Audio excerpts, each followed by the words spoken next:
Você estudou meses, abriu mão do final de semana, de série, de descanso, de passeios, chegou na prova, deu tudo e não passou. Sabe o que é pior do que reprovar?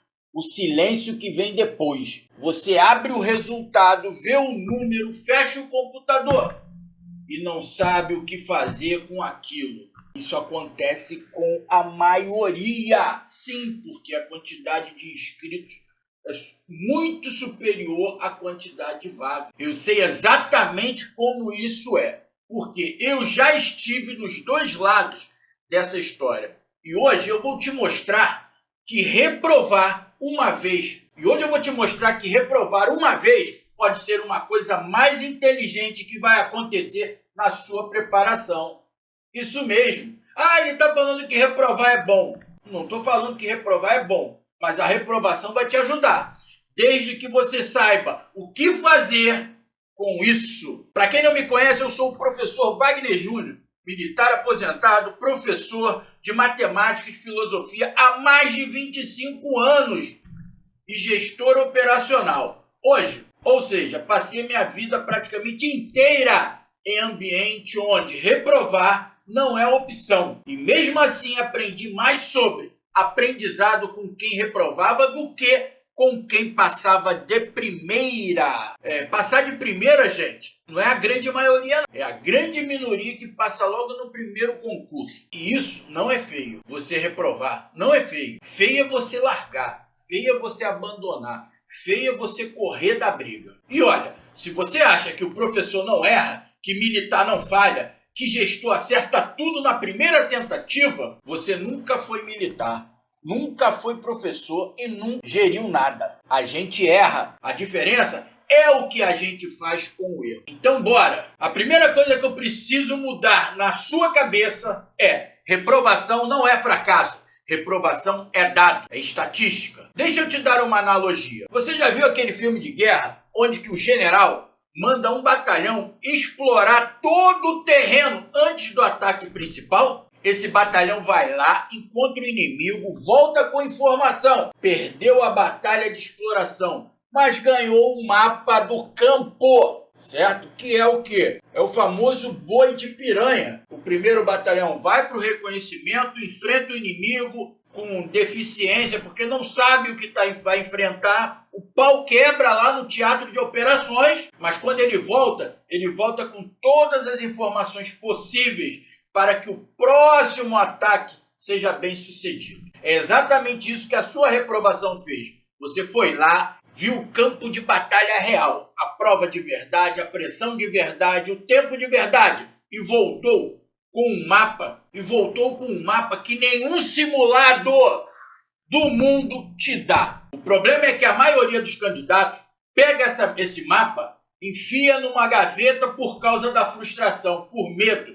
Não quer nem olhar a prova, não quer nem conferir lá a correção e começa tudo do zero, como se a prova anterior não tivesse acontecido. E começa tudo do zero, como se a prova anterior que ele fez não tivesse acontecido. Então, tá jogando informações essenciais fora. Aí sim é desperdício, não a reprovação em si. A neurociência do aprendizado tem um nome para o que acontece quando você erra e processa o erro ativamente. Consolidação por contraste. O cérebro grava com muito mais força o que está errado do que está certo, desde que você olhe para o erro de frente. Eu bato sempre na mesma tecla. Quando eu oriento no estudo, eu ensino a preencher o caderno de erro. O caderno de erro é a sua maior ferramenta para passar no concurso. Então, o candidato que reprovou uma vez e processou direito tem uma vantagem enorme sobre aquele que nunca reprovou,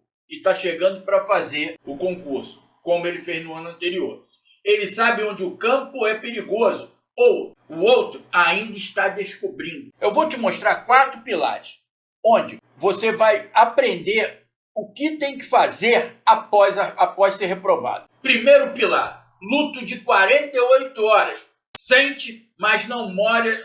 Primeiro pilar, luto de 48 horas. Sente, mas não more lá. Primeiro pilar, esse aqui não tem nada de técnico. Simples e sim puramente humano. Você tem o direito de estar mal, por ter sido reprovado, por ter visto seus colegas progredindo, mas você não tem o direito de se sabotar, de se vitimizar, de se entregar à derrota. Não, você não tem esse direito. Direito de ficar irritado? Tudo bem. Frustrado? Triste? Tranquilo. Mas isso não é fraqueza. Fraqueza é você se entregar. Fraqueza é você correr da briga. Isso sim é fraqueza. Isso é processamento emocional legítimo. Quem finge que está bem no dia seguinte de uma reprovação está mentindo e para si mesmo. Você tem 48 horas. Isso aí, 48 horas para fazer seu sofrimento, seu vitimismo, ficar no colinho da mamãe, ficar reclamando que estudou pra cacete, mas não conseguiu nada. Somente 48 horas. Você só tem esse lutozinho aí de 48 para poder processar ali a situação. Para reclamar que a prova estava difícil, que o teu material não estava servindo, que você precisa de um outro curso. Faz a tua história ali em 48 horas. Passou as 48 horas, você assume a sua posição de concurseiro ou concurseira. Parte para a briga. Acabou as 48 horas, ali acabou o seu luto. Você vai para fronte de novo, para o fronte de batalha. Segundo pilar, autópsia da prova. Não enterrar, dissecar a prova por inteiro. O segundo pilar, esse é onde a maioria joga fora o mapa que a reprovação te deu. O seu mapa da mina. Depois de 48 horas, vai fazer o que eu chamo de autópsia da prova. Não enterrar, dissecar. Você pega a prova, o gabarito e os seus resultados e opera friamente ali.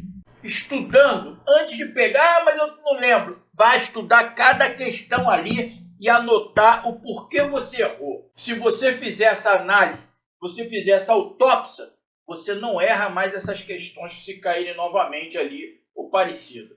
Você não erra mais. Pode ter certeza disso. Mas para isso você tem que fazer essa autópsia. Lembre-se de uma coisa, médico legista não chora sobre o corpo. Ele examina. Você vai fazer o mesmo com a sua prova. Sem emoção. Com bisturi, fazendo cortes precisos em cima de cada erro ali. 4 perguntas que você precisa responder com honestidade brutal. Primeira pergunta: quais matérias me custaram mais pontos? Não as que eu achei difíceis, as que me custaram mais pontos no placar real. Você tem que ver ali o tópico que fez você mais perder pontos. Pergunta número 2: quais tipos de questão eu errei sistematicamente? Interpretação? Cálculo, questão de múltipla escolha, com pegadinha, existe um padrão nos meus erros? Olha só o mapa que eu estou te fornecendo. Pergunta número 3. Meu tempo de prova foi bem gerido? Fiquei travado em alguma questão e perdi tempo que me prejudicou nas outras? Pergunta número 4. Meu estado emocional atrapalhou? Travei por ansiedade? Minha cabeça estava no lugar certo quando eu entrei na sala? Você tem que parar e analisar e responder honestamente cada uma dessas perguntas. Essas 4 respostas valem mais do que 3 meses de estudo sem direção, porque elas apontam exatamente onde investir o próximo ciclo. Não aonde você acha que foi mal, e sim onde os dados mostraram realmente aonde você foi mal. Isso sim. Terceiro pilar, recalibre o seu método, não o esforço. Que muita gente pensa que eu tenho que estudar mais horas. Não é a quantidade de horas, e sim o método, a qualidade de estudo. E esse é o que mais vai contra o instinto de quem reprova. Você sabia? Quando a gente reprova, o instinto natural é: eu vou estudar mais horas, eu tenho que estudar muito mais matéria, mais material, mais sacrifício. Esse pensamento, esse instinto é sua derrota. É o seu perigo, tá? É o buraco que está entre você e a sua aprovação. Tudo precisa de uma boa orientação, de um bom método de estudo, gente. Não adianta pegar o método do colega. O método, você tem que transformar todo ele para você. Você pode pegar orientações de como montar um método, mas o método tem que ser seu. Por quê? Você estuda diferente do fulano, do coleguinha ali. Você estuda diferente da coleguinha. E assim vai. A autópsia que você fez no pilar anterior vai mostrar onde está o problema real. E na maioria das vezes não é a quantidade de estudo, é qualidade do método. É o candidato que releu o livro inteiro 3 vezes e nunca resolveu uma questão da banca. É o candidato que fez simulado, mas nunca analisou os erros. Olha o caderno de erro. É o candidato que estudou o conteúdo, mas nunca treinou a gestão de tempo dentro da prova. Depois de uma reprovação, antes de estudar mais 1 hora sequer, recalibre o método. O que muda na forma como você vai estudar dessa vez. O que muda na forma como você vai estudar dessa vez. Se a resposta for nada, só vou estudar mais, você está se preparando para reprovar de novo, do mesmo jeito. Acorda, galera! 4º pilar, identidade de processo. Você não é o resultado da última prova. Esse é sobre algo que nenhum cursinho preparatório vai te ensinar. Sabe por quê? Porque não cabe na apostila isso. Depois de reprovar, o maior risco não é a reprovação em si.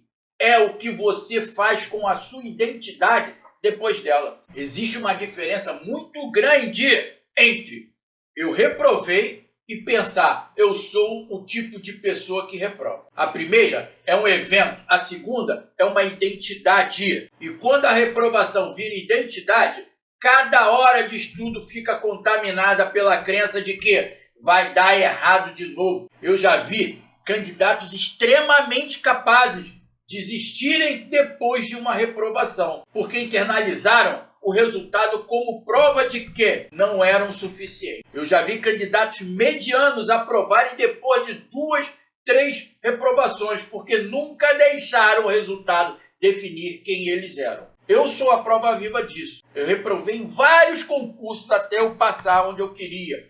Eu levei minha preparação quase 4 anos para poder eu atingir o que eu queria, devido à minha deficiência todinha que eu tive de conteúdo, dislexia, disgrafia, assim vai. E trabalhando, hein? Então, uma coisa que eu falava muito também em sala de aula, falo até hoje, é que o bom aluno, ele não passa em concurso. Quem passa em concurso é o estudante. O estudante é aquele que persevera ali, ó. Ele não desanima, ele parte para cima da briga. Porque o bom aluno está acostumado no colégio, na tieteteia, a mamãe batendo palma, ele tirando 8, 9, 10, o bom aluno. Aí chega na hora do jogo a vera, porrada comendo, ele se desestabiliza todinho e não quer fazer mais. Por quê? Não quer se sentir mais um medíocre, não quer se sentir um incompetente. Já o estudante, ele atropela tudo isso. Você não é o resultado da última prova. Você é o candidato que reprovou e voltou. E esse candidato, o que voltou, é mais perigoso que qualquer um que ainda não foi testado de verdade.